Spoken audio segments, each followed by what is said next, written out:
covering that and so much more. Swag, hello. Boogie, Welcome to NFL Live. first of all, What I'm you looking at? today. That's number one. Oh, boy. I couldn't But tell. number two, I was looking at these suits that's lit up. That's No, there's some cool stuff going on over there. Somebody was doing a backflip on a pogo stick. They must go turn the lights off. What's up, y'all? Hi, guys. Suits light up. Don't worry. We'll It show don't them. really, Hey, y'all come over here right quick. Come over here. Come over here. Hurry up. What are you guys doing? See? That's the Hey. pogo stick, see? Y'all on TV right now. Hey! Oh, they got triggered. Don't show off and start juggling. What is this? Yeah. That is so. That is a talent I want to learn. There go the drum major. Can somebody running teach in. me how to juggle? The Come drum on, major show us running what you in. got. Okay, I see y'all. Let's go. Yeah. Oh, nice. Yeah. Get you ready to go. All right, hey, Dan Orlovsky's business as Do you well. notice though? My man with the pogo stick is holding back. He's holding back. He's like, if pogo stick is holding back. There he is! There he is! That's my guy! That's my guy! He was holding back. I knew it! That was I knew it! Okay, I knew he was. Dan, we hired them just for you because we miss you. We're sad that you're not here. Yeah, that was awesome. RC, are we on coming to America? That's what it felt like. Hello. The Princess of Mundo. Okay, you guys are That was awesome. Thank y'all. I've never seen a backflip off a pogo. That was incredible. He was holding out on us. All right, Steelers lying. As much as we'd like to do mistakes, Eric off the Lions hosting Aaron Rodgers and the Steelers. That's my favorite way the show's ever started. 11 seconds to go in the first half. Rodgers airing it out to Kenneth Gainwell. Gainwell somehow makes Wow. the catch while on the ground. This play is absolutely bonkers. If you're Alex Anzalone, you got to be like, this cannot be happening in front of my family. What a great catch. He gets up off the ground, the wherewithal to score a touchdown. That's a Rodgers play late in the half. He's like, okay, yeah, sure. Great Steelers throw tie it up at 10 at the half. Just over 4 to play in the fourth quarter. Lions down 29-17. Goff finding Jahmyr Gibbs for the 4-yard touchdown. The Lions now trail 29-24. They're making the comeback here following a missed Steelers field goal. Goff trying to find Jamison Williams. It appears to be incomplete, but defensive pass interference is called Look at the on flag. Kyle Duggar. Contact for the catch. Yeah, you definitely, and you can't turn J-Mo Williams there. That's a good call by the officials. First down for the Lions. This would not be the last time we hear from the referees, by the way, in this game. Later in the drive, under 30 seconds to go. First and goal from the 1. Goff completes the pass to Amon-Ra St. Brown for the touchdown. Looks like a good call to me. Hold on, Yeah, though. he was Not fast. so fast. That voice. Isaac like a good call to me. Runs right. Can't do that, Tesla. Boo. Can't do it. Ball pick. No touchdown for Detroit. Backs him up. Now 8 seconds to play. Fourth and goal from the 9. And just a crazy play here. Goff hits St. Brown while he's being tackled. He laterals it to Goff, runs it in for a touchdown. Flags all over the field. Lions again called for offensive pass interference. And St. Brown pushes Jalen Ramsey before the pass from Goff. Referees throw the flag before the lateral into the end zone. By rule, there's no replay. The game is over. So the Steelers hold on to win in wild LeBron flop. fashion. Here's Dan Campbell on that specific scenario. You think you score, you don't score, and then you think you're going to have another play, replay it or back it up and one more shot, and it doesn't. And that's just, I guess that's the way it's written in the rule book. So that's frustrating. But there again, it should never come to that. We had our opportunities. We weren't able to put it in before that play. The intervention I saw from those refs late in that game, I've never seen 2 offensive PIs to lose a game like that. All right, we now welcome in for the first time on NFL Live, our NFL officiating analyst, Russell Yerk. We're so excited to have you on the show, Russell. Let's start with a lot of conversation about the calls at the end of this game. I know, but he's going to give us some facts here. What did you see there at the end of this game? Well, the first offensive pass interference that was called, very good call, just like I heard you guys talk about. He seeks out the defender, the wideout comes in, isn't running a route, he lowers his shoulder, he initiates a block more than 1 yard downfield. They started at the 1, the block happened about 1 yard in the end zone, so it's 2 yards down. Very good call for offensive pass interference. Okay, when it comes to the last play, it took a while for them to make this call. Just take us inside those conversations. Yeah, that was an interesting one. First of all, I think it's a pretty clear offensive pass interference because he goes down and he initiates contact, shoves him away, and then goes into his route. Definitely gains an advantage there. So good call for offensive pass interference.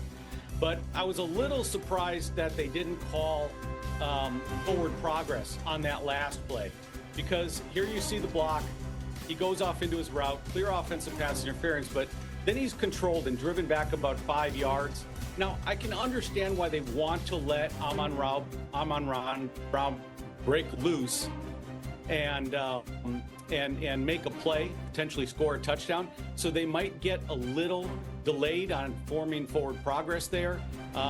But to me, it was definitely forward progress. I would have liked to see it shut down. Once they don't rule it forward progress, though, then you have the backward pass that Goff catches in the air, and he runs in for a touchdown. Now, afterwards, they were talking for quite a while. What are they talking about? Well, first of all, they're talking about, do they have forward progress, or are they allowing the play to continue and allow that backward pass? Second, when they have the backward pass thrown, they're talking about, was the receiver down by contact before he threw it? And then was it a backward pass or a fumble? Now, whether he's down by contact, whether it's a backward pass or a fumble, whether there's time remaining when Goff scores, those are all reviewable aspects that the replay official is looking at up in the booth while they're going through all the scenarios down on the field. So there is a lot to talk about there.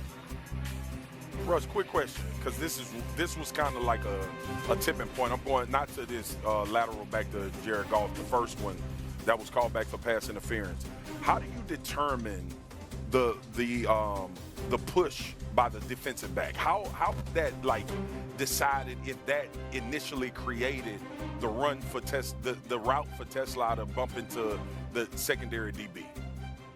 Right. No, that's a really good question, because the initial defender does get a hand on him, no doubt about that, but he doesn't push him or force him into the block that he ends up making. So that's what they're looking for. Does he push him? Is that the impetus that initiates that block? It wasn't. He has his hand on him. They're feeling each other out. That's an intentional block, and so I like the call. Okay. All right. For joining us here, of course, you can catch more from Russell. Well, listen, man. Listen, I don't want to fight with Russ. Russ is my guy. Yeah. We've flown together before on Aikman Enterprises. Well, But what I will say is anybody he flies with is his new best friend. But what I will say is I was very interested to see how you determine that contact, like how much force was created in order for him to bump into the DB. That was something that I had on my mind. Okay, interesting stuff either way. Thanks to Russell York for joining us here. Russ. We'll see you on the broadcast tonight with Joe and Troy. Let's talk a little bit more about the Lions. With that loss, the Lions now have a 7% chance to make the playoffs, according to ESPN Analytics.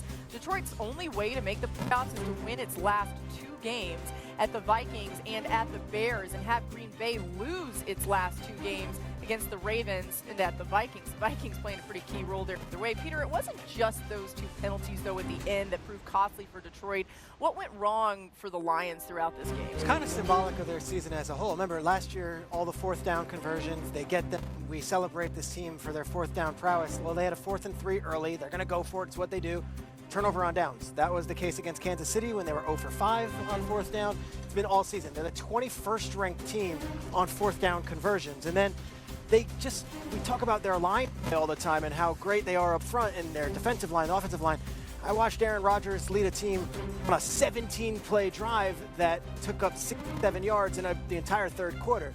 So this was what the Lions were all season. They lose at home. Another time they lose at home this season. And Rodgers in that run game had their way with them. This is the team we're supposed to look at. Gibbs and Montgomery, 15 yards rushing in a game that was a must-win for the Detroit Lions, their least since 1970. So, yes, we can spill all this ink and be so upset about the calls at the end. The truth of the matter was Pittsburgh Steelers absolutely dominated both lines of scrimmage the entire game. Yeah, I think offensively, it's kind of sadly appropriate that a lot of the struggles were similar to what we saw back in Week 1 against Green Bay, and we shared the concerns about the offensive line then, and those concerns continued to pop up throughout the season, very much so, as Peter alluded to, in this game. Both in the drop-back game, where especially in the first half, felt like Jared Goff would turn his back to run under center play action, and how many times where Steelers pass rusher is coming free through the A-gap. Again, this is something we've seen all season long with Goff, which is a big part of why against the blitz this year, he has his lowest completion percentage and highest pressure percentage as a Detroit Lion. And then in the run game on the ground, this to me was kind of more shocking, frankly, given what we've seen from the Steelers' run defense all year. The Lions averaged the lowest yards before contact, per carry of any team in the NFL. Maybe you can say they went away from the run a bit too much, but they weren't running the ball well, and that was pretty surprising. Yeah, I think the question is, what was the cornerstone for this rebuild become a weakness? That's that offensive line. And then what's version 2 of this rebuild? Because version 1 seems to have closed this window right now. I'm not saying this Super Bowl run isn't going to be a big window with a general manager in Brad Holmes and a head coach like Dan Campbell. You have a window, but they have to graduate from this version. They didn't get it done in this 3-year span. And so now, who do they pay and how much? I think that's the next step, because Jahmyr Gibbs isn't under contract. But if you look at kind of where they are now to what their contract hits are going to be next year, this is financially at least going to be a very different football team. And so that's without players like a Jack Campbell and a Jahmyr Gibbs who they're going to have to pay. So the drafting will have to continue to be a home run, but I just want to see what's going to be the first steps of version 2 of this rebuild in Detroit, this retooling in Detroit. I'll be quick. The team that we were concerned about stopping the run early in the season was the team that stopped the run, and that was the Pittsburgh Steelers. And they did a phenomenal job against Detroit, a team that I believe if you don't get the run game going is a very average offense. Got good players, but play action has always been the strength of the Detroit Lions. And the fact that the Pittsburgh Steelers were able to stunt that part of their game, I think paid dividends for them late in the game. And then too, man, like you look at Detroit's defense. The one thing they had to be able to hang their hat on with everything that's going on with their secondary is getting people on the ground and getting people in third and long situations. But not only do you give up major runs as a defense, you give up explosives for touchdowns. And that's what the problem was created. To your point, Peter, the late game stuff, obviously we'll have a conversation about that. But when I see Jaylen Warren bumping his head on the goalpost, beyond 40-yard runs, that's your issue for Detroit. It was like every time you looked up, Jaylen Warren's running it for some long gain once again.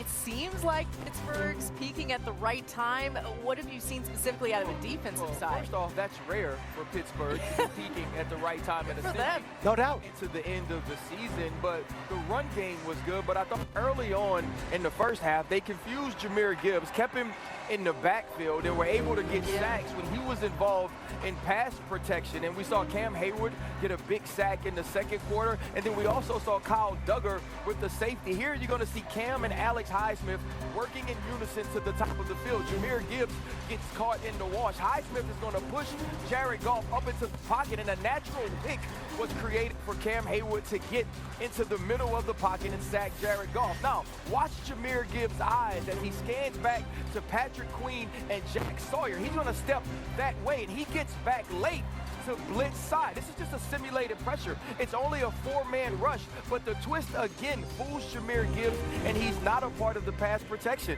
Me and Mina were riding to Dallas, I believe it was, having a conversation about Flores and what he did to this defense. And exactly, and you see it again here for another team. Jahmyr Gibbs is so good in the pass game. He's that outlet for Jared Goff, but he truly has been a liability in pass protection. Man, the Steelers outrushed the Lions, by the way, 230 to 15. Their most rush yards in a game since 2016. That's how long it's been. Another big story in this game was what happened with DK Metcalf. There was the altercation between the Steelers wideout and a Lions fan that appeared to turn physical. Adam Schefter joining us now. What do we know about the situation? And Adam, what the league will do to handle this? Laura, the league right now is looking into this situation, and there is some sort of announcement expected before the end of the day. When you talk to people around the league with the way that the league has handled suspensions and sportsmanship issues and things like that this season, one-game suspensions have been fairly common, but this almost is unprecedented. We haven't seen too many players go towards the fans, make contact, take a swipe at them the way that DK Metcalf did on Sunday. Now, we do not know exactly what was said to precipitate that. The fan told the Detroit Free Press that he simply was calling DK Metcalf by his government-issued name, the full name.